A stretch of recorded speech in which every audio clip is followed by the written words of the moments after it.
Cameraman के लिए प्रमोद भैया गाना लेके आ गए हैं। दोस्तों फाइनली ये गाना बहुत ही दिन के बाद आया है और बहुत ही दिन तक ये गाना रिकॉर्ड हो गया। पता नहीं कितना मेहनत लगा होगा प्रमोद भैया को, मगर जो ये गाना है वीडियोग्राफी जो करते हैं उनके लिए ये गाना है। बहुत ही बवाल का मार्केट में। सबसे पहले भोजपुरिया जितना दर्शक देख रहे हैं हमारे वीडियो को शेयर दबा के करिएगा। अच्छा लगेगा तो लाइक और सब्सक्राइब भी जरूर कर दीजिएगा। एक गाना लेकर आए हैं प्रमोद भैया, जो कि गाना का नाम है फोटो खींचे वाला।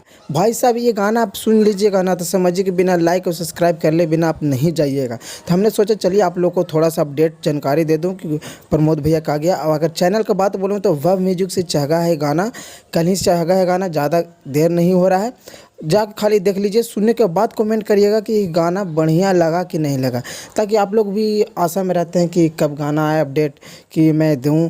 तो मेरे चैनल को सब्सक्राइब कर दीजिए कि भोजपुरिया मगही के हर खबर से आप जुड़े रहेंगे। सब्सक्राइब करना ना भूलिएगा। जैसे ही मेरे पास कोई भी सॉन्ग आए या वीडियो आए तो अपडेट सबसे पहले आपको पास दे दूँगा। तो ठीक है दोस्तों, मिलता हूँ अगला वीडियो में।